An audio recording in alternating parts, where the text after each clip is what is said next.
Alright, so I'm here on the first stop of the Loyalist Trail here, outside of the county court. I have King Square here behind me. I'll be telling you a little bit more about King Square here in a second. But the county court here, got a little bit of information. It was built in 1825, and actually these buildings around here are the only ones that withstood a giant fire that happened back in 1877. So this courthouse is one of the last remaining original buildings from the original town of St. John. And yeah, it's got some Greek structure, which was pretty common of buildings of that time. It was made by a local architect who designed a lot of St. John's famous buildings. His name was John Cunningham, so I believe there's some memorials to him in the square there. And it was actually a running court all the way up until 2012, when they made a new one a little bit further down the road. So as of 2013, this is a kind of a museum, and like I said, one of the oldest structures here in St. John, along with that firefighters museum there. So our next stop is the old burial ground, which is over there, so we're gonna go check that out and pay some respects to the original residents of St. John here. So we're here at the old burial ground here in St. John. This was the original burial ground drawn up back in 1783 for the original city plans. So all the original residents lay here. It did run all the way up until 1848 with, I believe this is the oldest one, the oldest grave dating all the way back to 1784. So the people who originally founded St. John were buried here. All sorts of graves varying in different ages and memorials of different sorts. So yeah, a nice little memorial graveyard that they've set aside and kept for the original founders here at St. John. Nice little memorial for them. So next we're going to go back to King Square and we'll learn a little bit about what's over there. So we're back here at King Square, which was one of 4 of the original squares that were part of the original town plan back in the 1700s that the people of St. John could enjoy and enjoy the nice weather, whatever it may be. So it's one of the original ones. Back in 1844 is when they actually made it. It has like kind of a unique X pattern with the walking paths, and I think they've added more with the way people have walked through. But all sorts of memorials and statues here. There's a grandstand over there, which we can't quite see. I'll walk over to that in a second. That was donated in memorial of, oh, there we can see it. So this bandstand right here was donated in memorial of King Edward, who was King Edward VII, who was the King Emperor of 1901 to 1910. And this was kind of a memorial for him in the park. A nice bandstand to go in the middle. And like I said, all sorts of statues and memorials. And of note, we have the Young Memorial right here.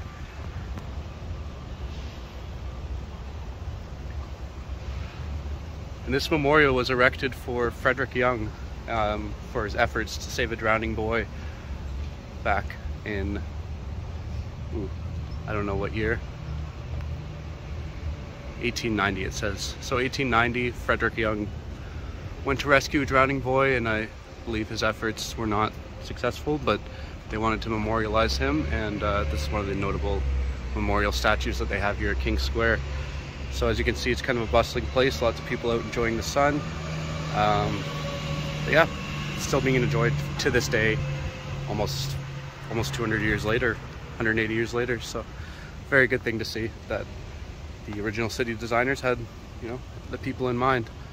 So our next stop is the city market, which is just around the corner here. So we're going to head over to the city market, which is another historic spot, and continue our Loyalist Trail.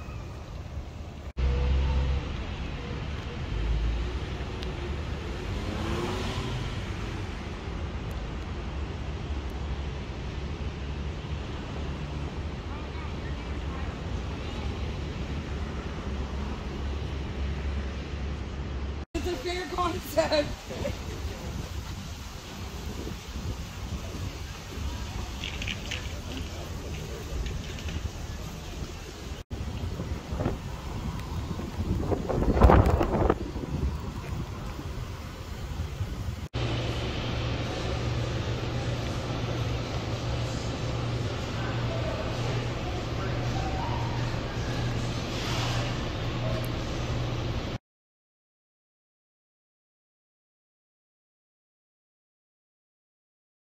So I'm here at the market in St. John, which has actually been running here since 1876.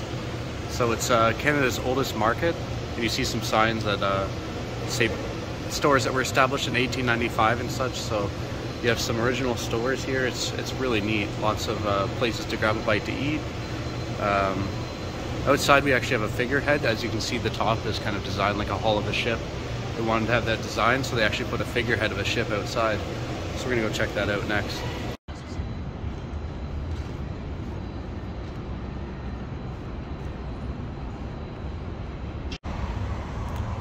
So we have here the Loyalist House and the Nutting House, which are important to the history of the Loyalists here at St. John, because these are the two of the oldest houses that exist in St. John.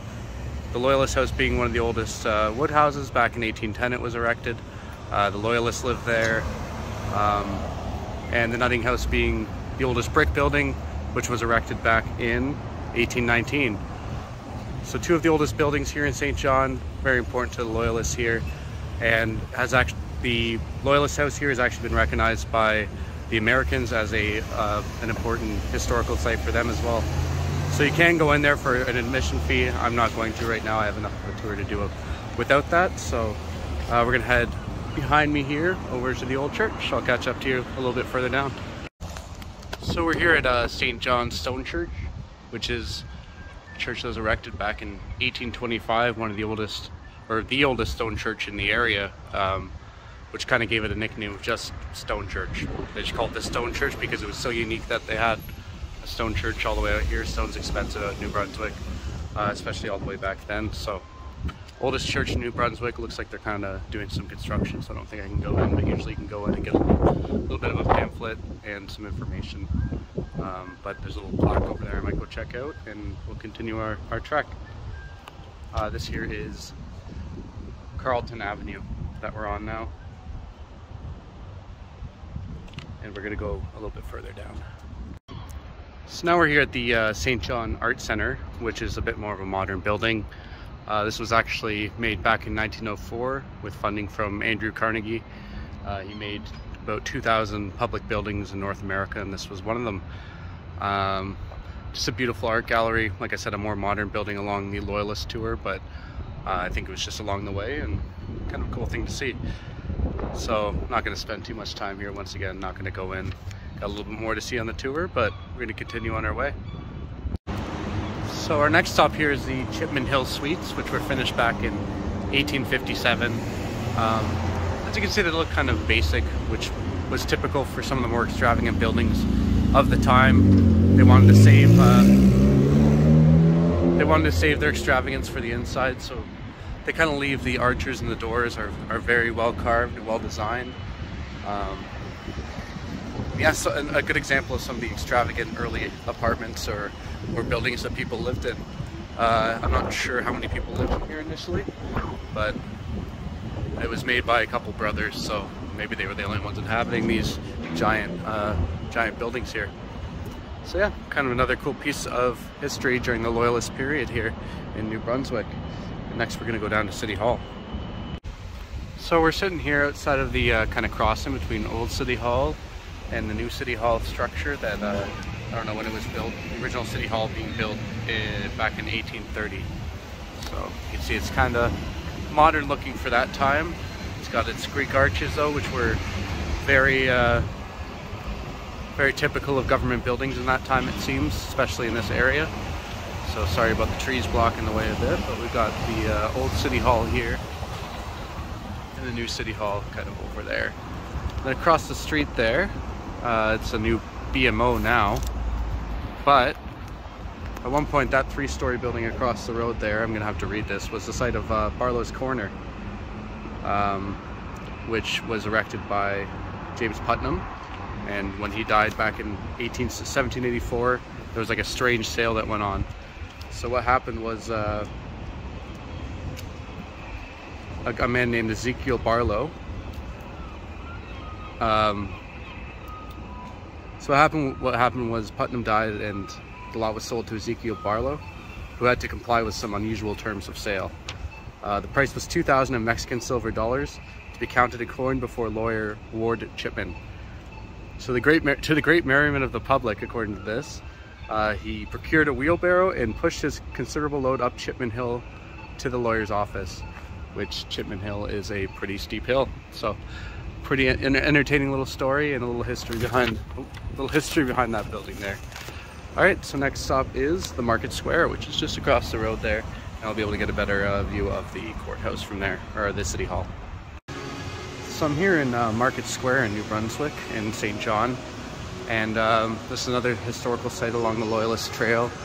These buildings here actually used to be warehouses that housed some of the dry goods that were kind of the heart of the dry goods market here in New Brunswick and in St. John.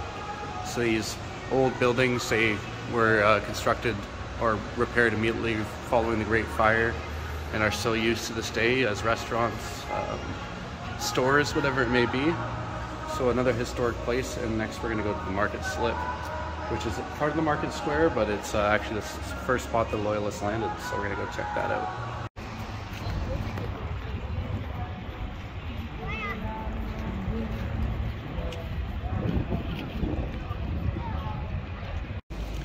So here's the Market Slip. It's believed that here the Loyalists first landed in St. John after being kind of pushed out by the American rebels in 1783. So this was the first Loyalist landing.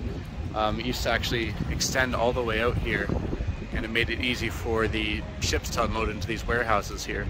So this was the Market Square that we were in earlier. Like I said, they used to have dry good warehouses, a huge dry good market that's gone on for 150 some odd years here along the St. John's waterfront.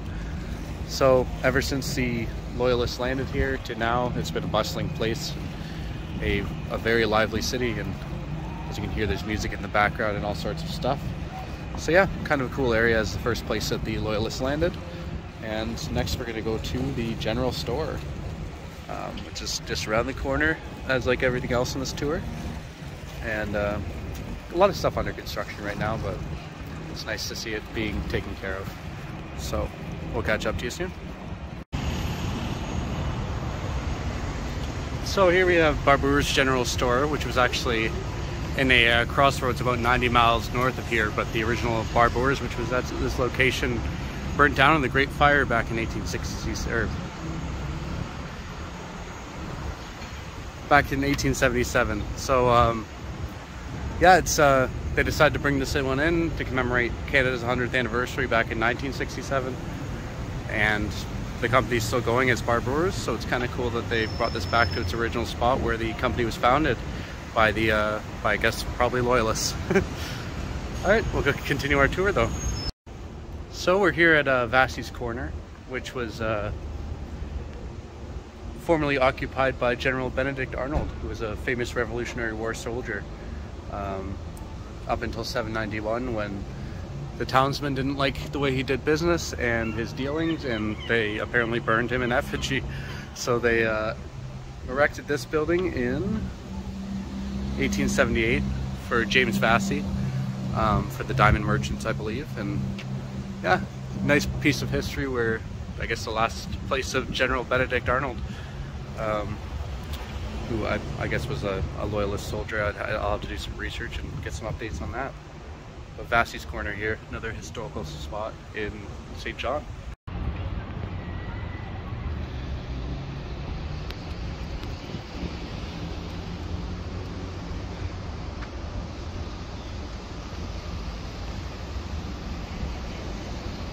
Alright, we're here at the Trinity Church, which is another historic church here. Originally built in 1791, destroyed like most everything else in the city by the Great Fire of 1877. 1880 they made a new church, which is this stone church, which was erected by an architect from Montreal. Inside they have an emblem which was actually rescued from the Revolutionary War and from the Great Fire. So that emblem has been rescued twice and exists within the church. Don't believe it's open right now, so I'm not going to get to see it, unfortunately, but a cool story of perseverance here at the Trinity Church here in St. John. All right, we're back here at King Square for the final stop on the the Loyalist Trail, sorry, here at the Imperial Theatre.